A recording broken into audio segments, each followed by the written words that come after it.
से विश्व गुरु की प्रतिष्ठा दिलाने वाली नीति है और उस दिशा में उत्तर प्रदेश की योगी सरकार ने तत्परता से काम करना शुरू कर दिया है। हमारे उप मुख्यमंत्री डॉक्टर दिनेश शर्मा जी की अध्यक्षता में, जिसका सह अध्यक्ष मैं भी हूँ, टास्क फोर्स का गठन हो गया है। अलग अलग शिक्षा विभागों की स्टीयरिंग कमेटी बन चुकी है और हम तेजी से प्रयास कर रहे हैं कि आगामी सत्र से नई शिक्षा नीति में जो प्रमुख बातें कही गई हैं, प्री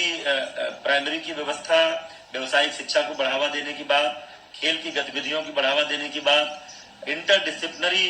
जो पाठ्यक्रम माध्यमिक और उच्च शिक्षा में बनने हैं उसकी बात, शिक्षकों के लगातार उनके प्रोफेशनल डेवलपमेंट के लिए ट्रेनिंग की बात, और कुल मिलाकर के कैसे आधुनिक अंतर्राष्ट्रीय स्तर की गुणवत्तापूर्ण शिक्षा उत्तर प्रदेश के बेसिक से लेकर के उच्च शिक्षा तक हो सके, उसके लिए हमारी सरकार प्रयास कर रही है और हम कोशिश कर रहे हैं कि आगामी सत्र से नई शिक्षा नीति को पूरी तरह से उत्तर प्रदेश में।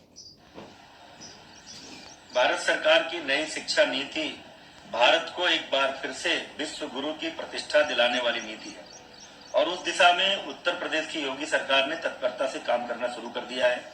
हमारे उप मुख्यमंत्री डॉक्टर दिनेश शर्मा जी की अध्यक्षता में, जिसका सह अध्यक्ष मैं भी हूँ, टास्क फोर्स का गठन हो गया है। अलग अलग शिक्षा विभागों की स्टीयरिंग कमेटी बन चुकी है और हम तेजी से प्रयास कर रहे हैं कि आगामी सत्र से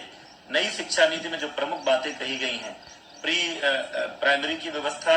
व्यवसायिक शिक्षा को बढ़ावा देने की बात, खेल की गतिविधियों की बढ़ावा देने की बात, इंटरडिसिप्लिनरी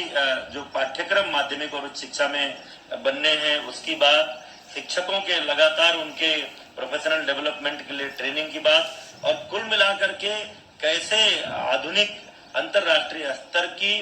गुणवत्तापूर्ण शिक्षा उत्तर प्रदेश के बेसिक से लेकर के उच्च शिक्षा तक हो सके, उसके लिए